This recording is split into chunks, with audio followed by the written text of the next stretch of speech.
Salam sejahtera Malaysia. Setiap manusia ada masanya. Segala sesuatu ada masanya.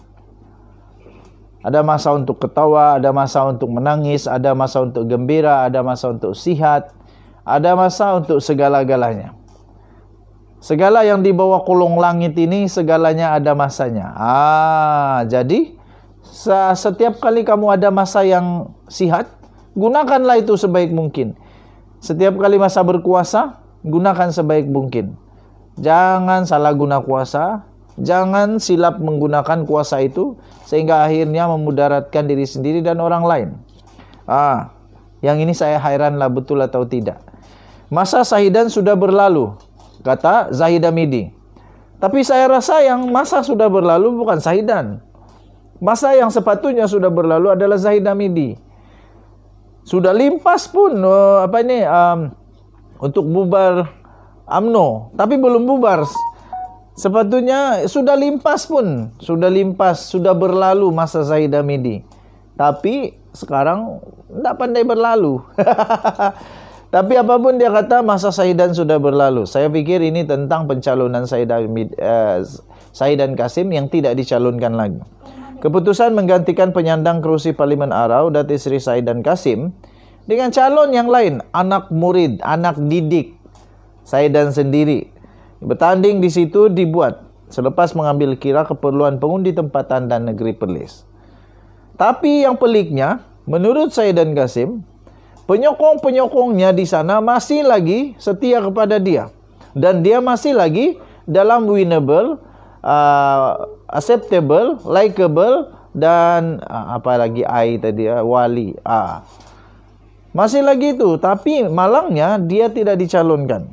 Pengurusi BN, Datuk Seri Dr. Ahmad Zahid Hamidi berkata, keputusan itu dibuat bukan kerana Sahidan tidak layak bertanding semula di kawasan berkenaan, tetapi masa untuknya disifatkan sudah berlalu. Sekali lagi saya mau tanya, siapa yang sudah berlalu sebenarnya?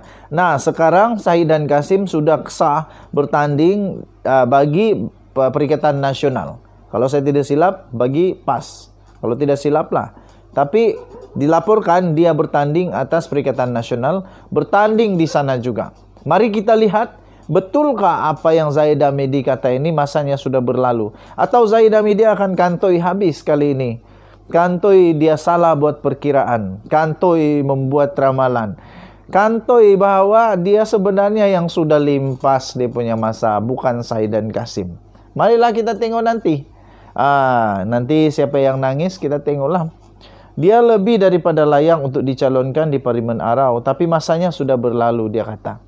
Masa sudah berlalu kah atau sebab dia tidak mau tunduk 100% kepada Zahid? Itu saja.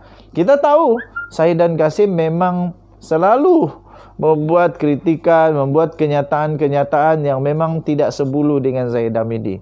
Tapi dia adalah ahli UMNO yang setia. Tapi dia tidak dicalonkan. Sekarang Zahid Hamidi kata dia bukan tidak layak, tapi sudah berlalu masanya. Nanti kita tengoklah.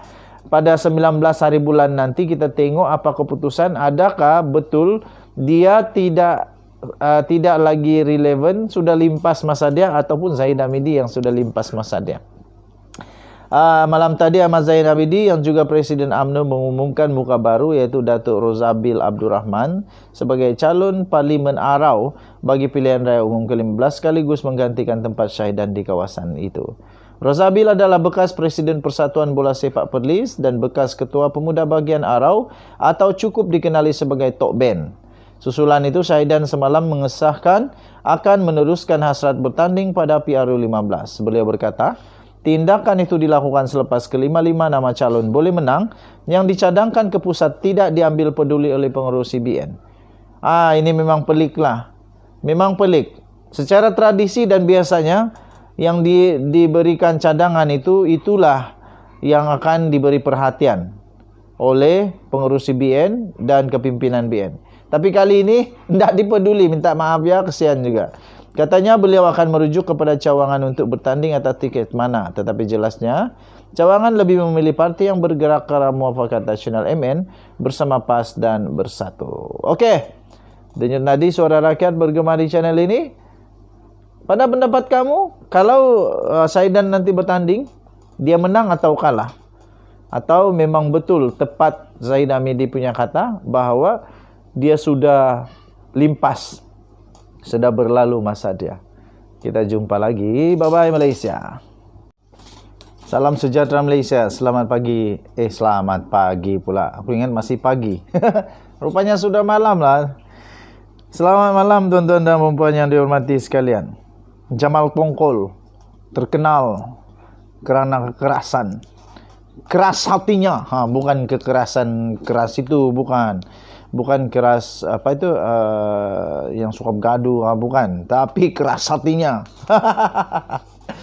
Akhirnya dia disaman oleh Teresa dan teruklah dia kena. Tapi satu yang pelik berlaku, dia kena calon juga.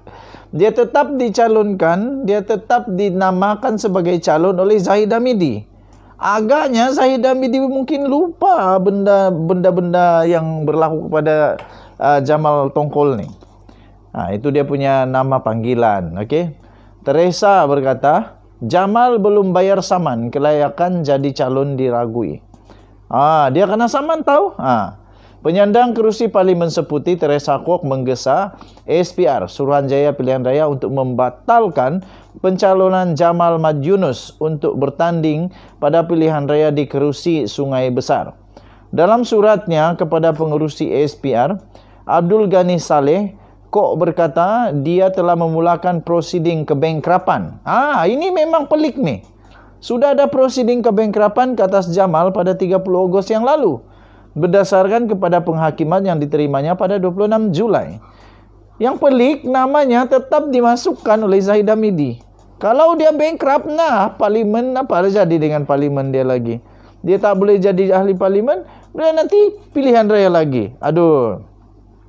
Jamal masih belum menyelesaikan penghakiman tersebut dan prosiding kebangkrapan saya terhadap beliau masih sedang berlangsung, kata Kwok kepada Abdul Ghani.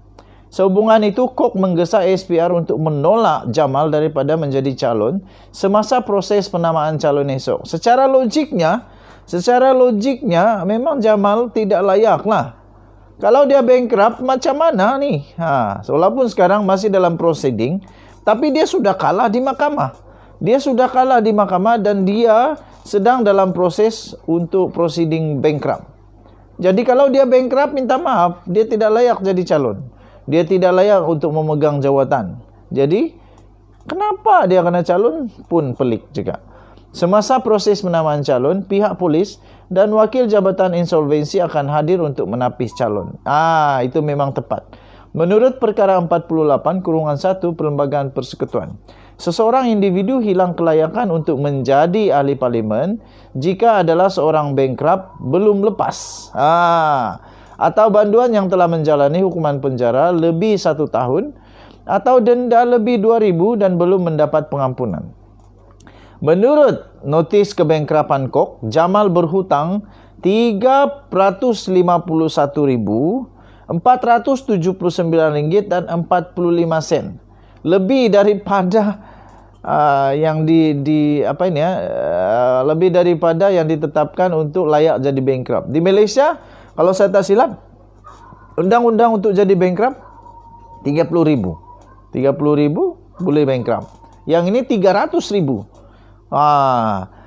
Menurut notis kebangkrapan Kwok, Jamal berhutang 351,000 itu.